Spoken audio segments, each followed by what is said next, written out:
We just watched Tyler Miller win his first pro fight. I watched his last 2 amateur fights win the Valley Fight Series pro contract. I'm a big fan. I'm excited that you're here. I'm excited that you got the pro fight in and you showcase. Congratulations, buddy. Thank you. I really appreciate it, man. And I just want to say that I'm a huge fan as well. I've used your move to finish many of my teammates in the gym, man. That long flu choke works amazing. Oh, that's so cool. So, yeah, you did amazing performance. How are you feeling? I think you're limping. You take some shots? Honestly, I took a couple shots, nothing crazy. I grew up like kind of like Jorge Masvidal, street fighting, so I'm used to bare knuckle. So a lot of the fists, I wasn't worried about it. I was really worried about his grappling game because he's a high-level jiu-jitsu guy. But honestly, I think I overpowered him with my wrestling, so he couldn't really utilize his technique as much. Yeah, you were pretty dominant. I had you winning all 3 rounds. Kind of had a little fun at the very end. Just running and saying, okay, I won. Why bother? A little bit of character and personality. So what's next for you? Honestly, I got one more fight contract for Valley Fight Series. Hopefully we can go out there, get a win, and we'll see what's next, man. Are you back in February? Yeah. If I'm all healed up and I'm feeling up to it, no problem at all. I'll be here. You know, like you heard me, you might have heard me like intermission telling like the younger, you know, love the sport, love it. Put love first with the sport. Don't put the money, don't put the fame. It comes, but it's the passion, it's the love of the sport that will get you where you want to go. When you start fighting just to make money, you'll get hurt. I hear that. And the fight's over.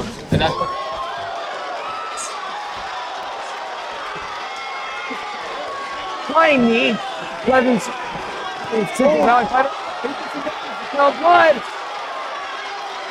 I watched Blevins for years now, and he's just such a classy person, such a tough fighter out of Valley Fight Club. And you know what? I've noticed that it seems that the most respectful fighters are usually the most dangerous. They have nothing to prove. Yeah, it's the ones that talk a lot of crap. They're intimidated and scared most of the time. Every now and then, no. You know, there's guys out there that talk crap and just win. So tell a little bit about yourself, right? Because you got a great amateur record, you got a 1 real pro record, win a contract. Who are you? Honestly, I just want to say this. Like, if I could describe myself with one phrase, it would be that the hood never lacked talent; it lacked resources. So that's basically me. I like that. I come from less. I come from the front. Never really was about not having the talent. It was about not having the guidance and not having the resources. So I'm just a person who really found myself and found discipline through mixed martial arts. So I'm inspiring people that come from similar backgrounds to maybe not do mixed martial arts, but really believe in themselves. You know, I just had Big Albert Gonzalez with his team. Team Apparel, and same thing, humble. Now, you might not know it, I grew up out in Kermit. Oh, really? Okay. I grew up in welfare, and it wasn't easy. And kids had it a lot worse than his kids had a lot better. But, you know, I grew up in a weird drug environment myself. Let me just land and drop them, looking for a finish. And, you know, so I get what you said that hit home for me, not having those resources, because I would have loved to be doing what kids are doing nowadays, doing karate, kickboxing, boxing. You know, I wrestled, but, you know, I get what you're saying. And the fact that your heart's in the right place and you want to give back, you want to inspire. Because that's what we need for our youth, especially in the youth in the poverty and the rough areas. They need inspiration. They need people to look up to. I agree. You know, and it sounds like your heart's in that position, you know, posture yourself, position yourself into that. Well, honestly, I feel like a lot of people, they get hurt by people who have more and that are in positions to kind of, when we say in the hood, we say flex on them. You know, you have more, so you show it off. You know? It hurts people that have less. And honestly, like, I don't want a lot to flex on anybody. I just want a lot to kind of show people that, hey, if I can do it, you can do it too. And if there's any way that I can help, I'm willing to help. You know what I mean? They say the most selfish thing you can do is help somebody else, because it makes you feel so good that it's all, you know what I mean? The most selfish thing you can do is help somebody else. Good. You know, it feels good to give a helping hand. It feels good to take care of somebody. Being seeking vindication or trying to put a man down. I just want him to improve his life. My mother, she was in and out of prison, and I was in the foster care system quite a bit. Wow. Yeah, so I had a rough upbringing, and my grandmother really was the main one trying to make sure that I was okay. So honestly, everything that I do really is for her and my daughter, and for kids and young adults that are either in the system or going through a turbulent household, trying to find a way out. You know what I mean? Well, I think I feel good about making the statement that you're living proof that you can survive the system, you can survive the hardships, and it makes you stronger and sharpens you. Yeah. And what do you do with that sharp? That's up to you. That sounds like you're doing good things. Yeah. And great things, and it's pretty cool to hear this from you because I remember your grandma. Did you bring her into cage last time, or was she? No. That was Enoch. That's Enoch. Okay, my bad. You said that, it just triggered me. No. It made me think. But that's really awesome that you had your grandma there, and I had certain people in my life the same way. So. Yeah, and even with my mother and everybody else, like I said, man, it's not a matter of me, trying to put anybody on blast or try to seek some sort of self-righteous vindication. It's more so me just talking about my history, so if somebody can resonate with it, they can find a path. I mean, my mother's getting her life together, and so is my father. And even though we don't really see eye to eye or get on the same page as much as we should, I still keep them in my prayers, and I hope that they find themselves as people. My wife's parents are kind of rough. And, I've argued with her about it, and she says, well, that's the only mom and only dad I have. Exactly. And it's a lesson she taught me. It makes you think. And I love your attitude and disposition. It's pretty cool. So, what do you do besides MMA? Honestly, I used to love music. I loved artwork. But the thing is, with that form of creativity, there's usually a lot of drug use and, shady characters, unfortunately. So although I love music, it just was the devil's playground, and I had to get out of it. There was too much bad juju for me. But I love animals. I love fish. I love fighting fish. I like breathing roads. I'm a nature boy, man. Outside of fighting, the person that I am now, I'm a nature boy. Now, Marcus is in a bad spot right here, man. Come on, Blevins. Oh, come on. So this is a tough spot to be in. Have you ever been in a spot like this where you're going to need somebody to You might have to do it with that. He's going to try to run the cage, which might put him out right here. Hey, back up the club. Wow! Guerrero did some serious damage, got that full mount, and worked on him, and he's still grinding into him for the takedown. I'm assuming knowing from watching all three of my fights, I love that outside short. I love it. Yeah, and the body lock. It's a beauty of a thing. I've used it. It's a nice body lock, outside trip. He comes back around.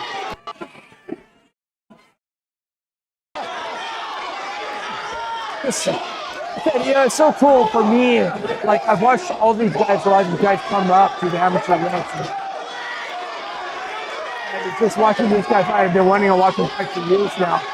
For a while now as a pro, and I'm getting Paul's fight. And he's just got this whole crowd behind him. It's pretty cool. And it's a beautiful thing. It's like watching a tree grow. It's like watching a crop grow when you see somebody start from their amateur career and then gradually blossom into the pros and then the big leagues. Yep, it really is.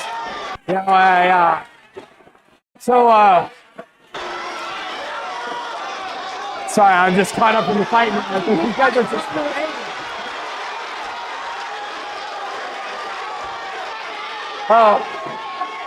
Marcus's hands are a little bit low. Oh, he landed something, hurt him.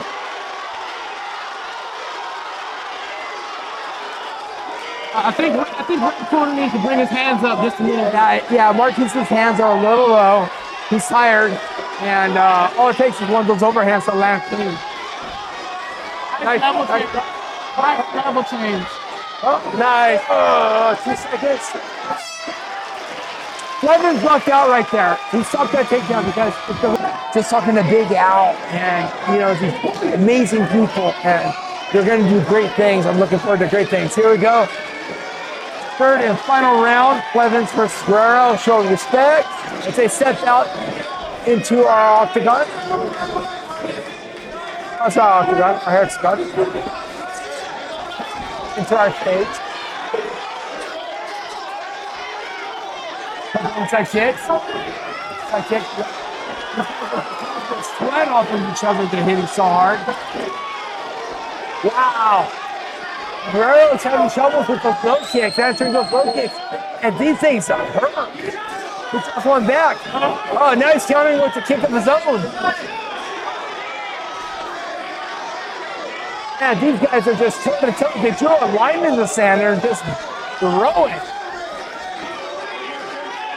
Yeah, just having a blast. Welcome back, Rudy. Here, I never went anywhere. I was sitting right behind you. Right there. I'm sorry for cutting you out, but we just don't got an extra mic. And, you know, the young man won that contract. I want to give him an opportunity to talk a little bit, you know? Such a good guy. Good heart. I mean, I was just talking to Big Al and this kid, you know, and talking to Miller, and both of these guys, you know, they have these goals that come from these humble origins and just growing and building and want to give back to their communities and get these kids motivated. Not letting their success get in their head. I just listen. He walked by our owner Jordan here a second ago. He said, "If I make it to the UFC, I'm definitely wearing a VMP shirt." You can tell that attitude is there. You know, great opportunities being given, and he's making the most of it for sure.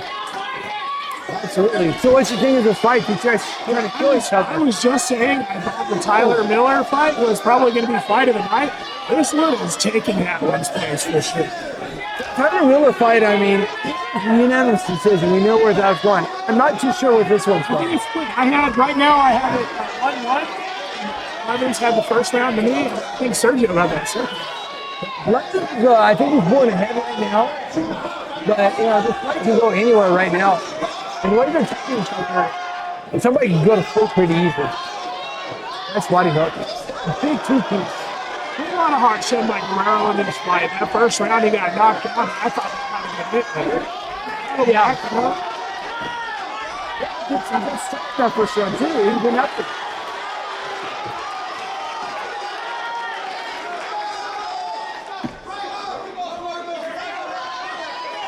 There's like 2 minutes left, and these guys are still throwing and kicking. They're not like they're there. They're engaged the whole time. They're in the, you know, right in the pocket and at the cusp the whole time. It's not like somebody's running. I mean, they're tired. They're big guys. They're a little tired, but even the punches don't look like they're exhausted punches.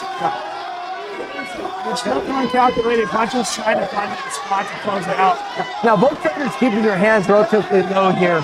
Blevins was keeping his hands a little earlier, and now as Guerrero's getting a little bit tired, he's keeping his hands up too.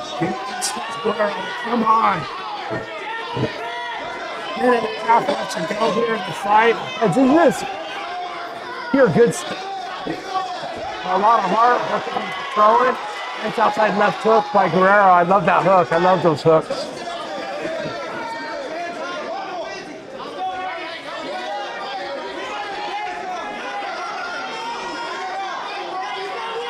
A little bit of bloody drool coming out of Guerrero. Now, nasty. That's why I set up for a second. I was trying to focus. Oh, big overhand. Oh, connect to another one. He's finding a hole for that right hand. But those long kicks at the beginning of this round set all this up for Blevins. He's tired. He takes a look at it. He didn't like the low kicks at the beginning. I'm thinking low, and then Blevins been able to hit high every circle. He's got to keep fighting. He keeps looking at the clock. There's time left. He can win this 30 seconds of going. Right. What he's doing right now with that, when you look at the clock this late in the fight, you're trying to survive, you're not trying to win. And you can't do that. You got to keep trying to win. You know, it could be 3 minutes left in the 10 seconds. Got to fight to win. Especially in a close bout like this. The Blevins, they know as many points as you can. Absolutely. Like that timing low kick to set up the top. Wow, what a great fight. Great fight. They went after each other. And you're away again. Bye, my friend. Rudy, we'll see you in 2 minutes. Give these guys a round of applause.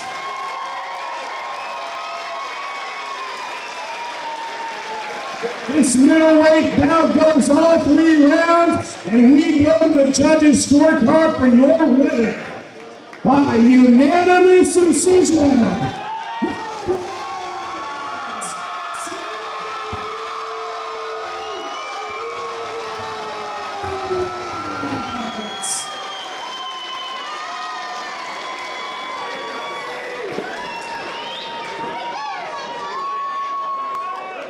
Oh, what an amazing fight. What an amazing show.